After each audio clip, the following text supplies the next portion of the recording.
Trausti Valsson hefur gefið út bókina Mótun framtíðar. Við fengum hann hingað í settið í liðinni viku og fengum aðeins að fræðast bókina og kannski bara hugmyndir hans sem tengjast hönnun. Næst erum við komið með í settið til okkar Trausta Valsson sem var að gefa út bók sem við ætlum aðeins að fræðast Þú ert með hana hérna hjá þér eða ekki? Mótun framtíðar, hugmyndir, sköpun, hönnun, eða skipulag hönnun. Segðu mér aðeins, bara til að kannski byrja með fyrir þá sem að þekki ekki til, hvaða bakgrunn hefur þú? Já, ég nú bæði arkitekt og skipulagsfræðingur og búinn að kenna nokkuð lengi við Háskóla Íslands skipulagsfræði. Þannig að hef nú skrifað mikið, það tilheyrir því að vera í háskólastarfi. Þetta 13. bókin mín og skrifað 150 greinar. Þannig að þessi bók svona samantektarrit yfir það helsta svona starfsævisögulegu formi, en í rauninni hún þó í hinna röndina svona eins og hugmyndasaga skipulags á síðastliðnum 50 árum. Hvernig hófst þetta hjá þér, þessi áhugi á skipulagsfræðum eða arkitektur yfirleitt, ef við spólum hérna nokkur ár aftur í tíma? Já, sko, það má nú kannski segja að það byrjaði á því að ég nú af, fólki komin sem hefur mikið áhuga á myndlist og hefur mikið verið í myndlist og ég fór að fást við það mjög ungur og þá kom út úr því að vera arkitekt.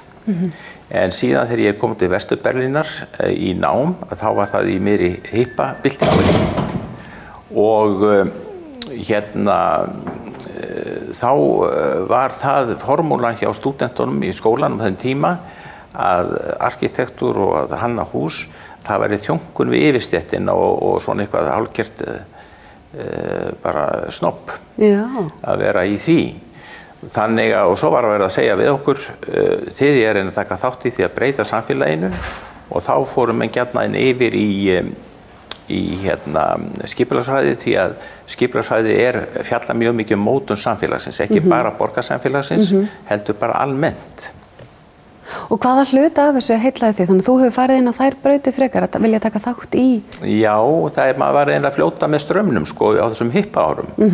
Og því að þegar ég kem þarna út og var spenntur að fara að byrja að læra arkitektúr, að þá stóð út alla veggi skólans, arkitektar hættið að teikna, hugsiði.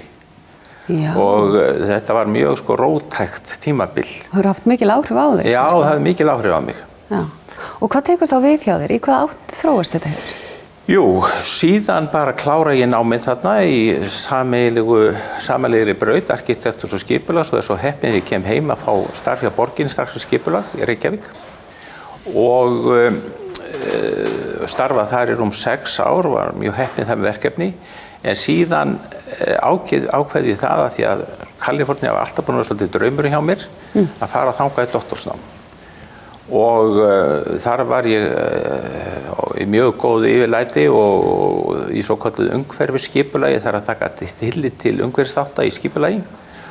Og svo þegar ég kem heim þaðan, þá var bara hálfu ári seinna var hringt í mig frá verkfræðideildinni. Þeir voru búin að viðtala ykkur blaði og sáu að ég myndi passa vel inn í því að verkfræðingar þurfa mjög mikið að stúdera náttúruna þegar þeir ætla að láta brú eða vega eða eitthvað falla að náttúrunni.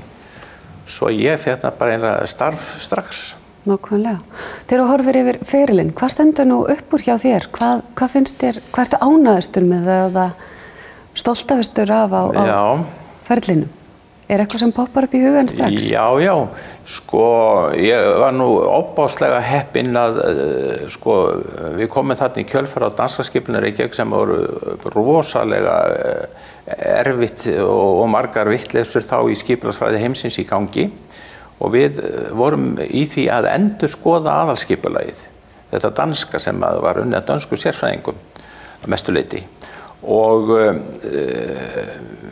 þá fórum við til dæmis byggum til nýtt aðalskipulag fyrir borgina og það var svona ýmis hluti sem komu nú með hlippabyltingunni, það var meiri næmni á eldri byggð, viss andstæða gagnvart bílnum og stóru hraðbrautum sem var búið að skipuleggja alla borg og við breyttum skipulaginu mikið og síðan var önnur bylgja sem var þarna að hefjast að það var svona græn bylgja og þegar að ég kem þarna inn að þá verið undirbúa kosningar Sjálfstæðisflokkurinn var þá einn við völd og við byggum til sérstaka áætlun þetta sem var aðal kosningamálið og hét Garðyrkjubyltingin.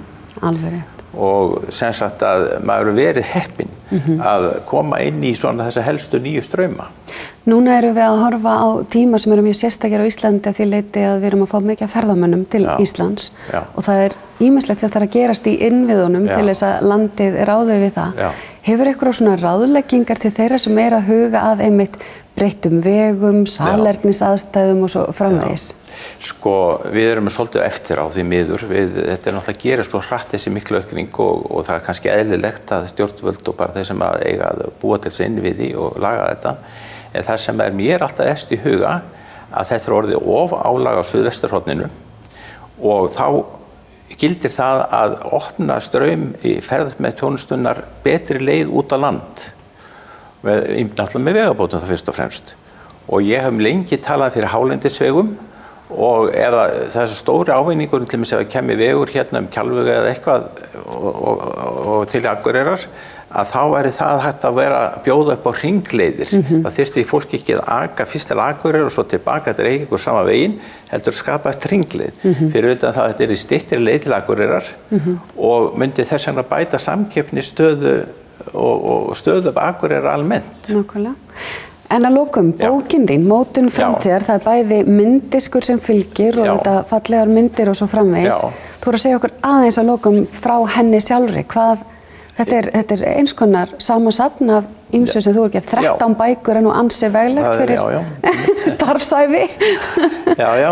Ég bara hef gaman að ég skrifa og vinna við svona vinnu og ég vinn mjög vindrænt, það eru yfir 700 myndir í bókinni.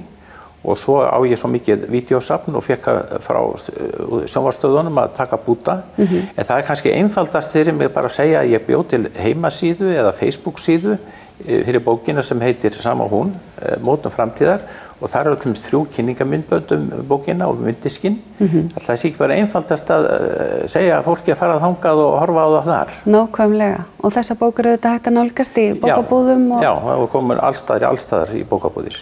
Gaman að fá því, maður geti spjallað eiginlega svolítið miklu meira, ég þurfti heilan klukktíma, en takk fyrir komuna. Takk. Og við höldum áfram í föstudagsþættinum eftir augnablik.